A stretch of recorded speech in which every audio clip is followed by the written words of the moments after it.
الحمد لله وكفى وسلام على عباده الذين اصطفى.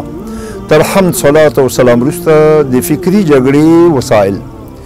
دا چې په فوزي ډګر کې جګړه ایز وسایل لکه فوزونه، توپونه، ټانکونه، الوتکې، بم بارود، ټوپک، پوزي ټکنالوژي او پوزي استحکامات د ماهرو او روزل سو فوزي افسرانو لخوا کارول کیږي.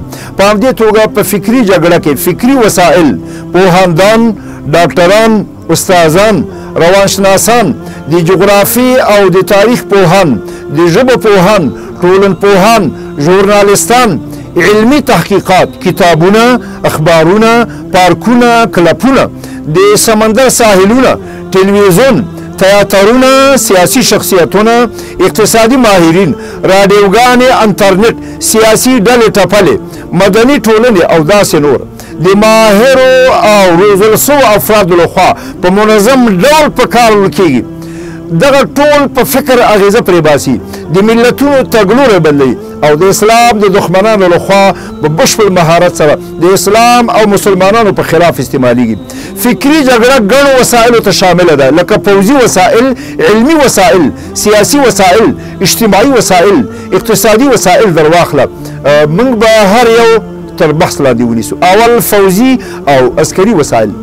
په دې کار سره لومړی دښمن په عسکري ځواک سره یو هیواد خل کوي او بیا د فکري اساسي بدلون لپاره ټول پروګرامونه په کار اچوي. په عسکري وسایلو کې صلیبي جګړې او تر هغه راوروسته په اسلامي نړۍ کې د انګریزانو، فرانسویانو، روسانو، ایټالویانو، هالنډیانو او لوکزامبورګیانو حملې او نیواک، فوزي کودتاوې او سیاسي ترورونه ټول په دې کې شامل دي. دویم علمي وسایل لکه استشراق، ختیځ پوهنه، په دې توګه چې دوی عربي ژبه زده کوي او بیا د اسلام د له منځه وړلو لپاره ملا تړي. د ښوونځیو پوهنتونونو جوړول، بورسونه، فیلسوفونه، ناولونه، ټوکې ټکالې، تیاترونه، ژباړې، تاریخ لیکنه، د دیني تعلیم محوه کول او له اقتداره غورځول او د خلکو خیراتونو او وظیفو ته یې کېنول ټول پکې شامل دي.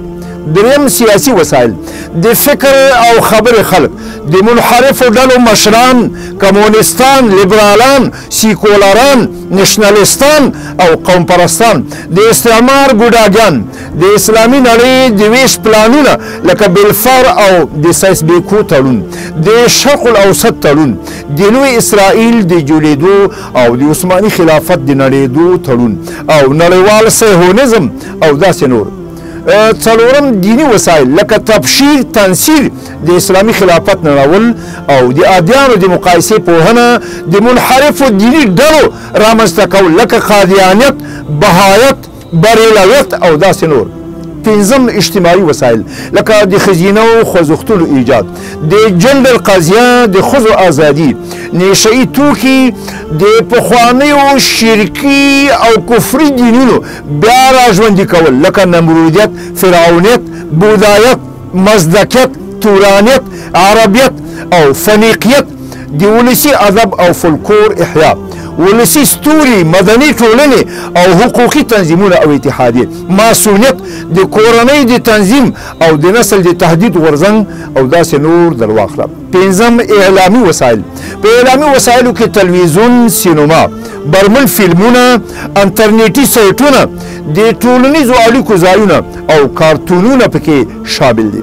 شپږم اقتصادي وسایل لکه سعودي بانکونه، مالی مرستې، دولتي پورونه، احتکاري مؤسسې او اداري اقتصادي بندیزونه. او لنډه دا چې د غربي فرهنګ او د سیکولریزم ترویجول، په مسلمانانو د مصنوعي قیادتونو تحمیلول، له تعلیمي او تحصیلي نصابونو څخه هغه مواد لرې کول چې د دښمن توطئې او پلانونه افشا کوي او هم ورڅخه په تدریجي توګه دین لرې کوي. میډیا او رسنۍ تر خپلواک لاندې راوستل دا ټول پکې شامل دي. سبحانك اللهم وبحمدك أشهد أن لا إله إلا أنت أستغفرك وأتوب إليك.